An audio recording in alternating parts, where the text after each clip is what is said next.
যুক্তরাষ্ট্র দলকে নিবিড়ভাবে জানেন বলে জিএম নওশের প্রিন্সের ধারণা ছিল একটা ম্যাচ তারা জিততে পারে, কিন্তু বাংলাদেশের বিপক্ষে এক ম্যাচ হাতে রেখেই সিরিজ জিতে নিল মোয়াঙ্ক প্যাটেলের দল। বিস্মিতই তিনি। তবে টেস্ট খেলুড়ে দেশের গৌরব ও মর্যাদা নিয়ে বাংলাদেশ খেলতে পারেনি বলে তার খারাপ লেগেছে। বাংলাদেশ দলের শরীরী ভাষাই ভালো লাগেনি প্রিন্সের। বিশেষ করে দ্বিতীয় ম্যাচে শান্তরা যেভাবে ব্যাট করেছেন সেটির কোনো অজুহাত চলে না। বাংলাদেশ একটা ম্যাচ হারবে ইউএস এর কাছে, এটুকু আমি সবসময় সবাইকে বলি যে একটা ম্যাচ হারলে আমি অবাক হব না। হোয়াট ওয়াজ দ্য এক্সকিউজ যে কালকের ম্যাচ হেরে গেছি, second match? There should not be any excuse. 143 or 144. দল নির্বাচন নিয়েও বাংলাদেশের সাবেক এই ক্রিকেট নির্বাচকের মনে প্রশ্ন জেগেছে। তার মতে মেহেদী মিরাজের দলে থাকা উচিত ছিল, থাকতে পারতেন সাইফুদ্দিনও। বাট আমি কিছু প্লেয়ার আছে আমি যেটা দেখেছি যারা নাকি পারফর্মার, লাইক বাংলাদেশে এখনো আমি মনে করি যে আমাকে যদি বলা হয় যে ফার্স্ট পিক কাকে করবা, মেহেদী মিরাজ ওর কিন্তু সবসময় আছে।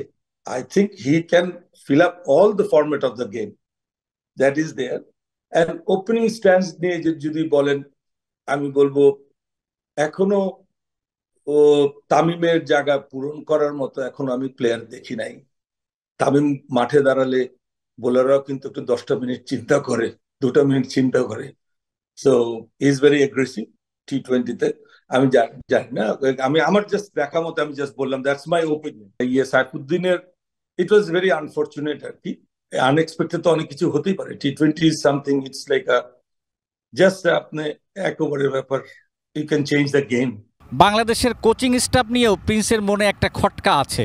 কোচিং তো শুধু ব্যাটিং বোলিং নয়, দলকে মানসিকভাবে শক্তিও যোগাতে হবে। প্রধান কোচ হাতুরু সিংয়ের কোচিং টিম খেলোয়াড়দের সঙ্গে একাত্ম বলে মনে হচ্ছে না প্রিন্সের কাছে।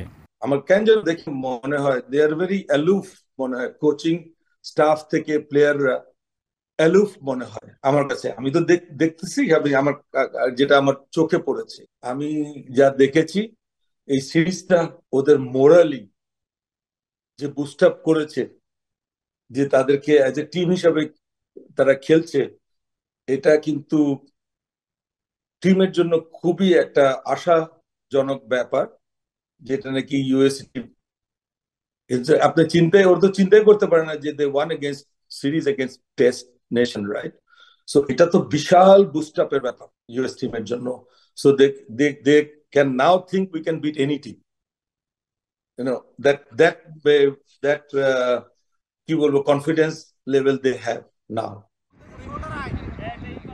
পবিত্র কুণ্ডু, এটিএন নিউজ, ঢাকা।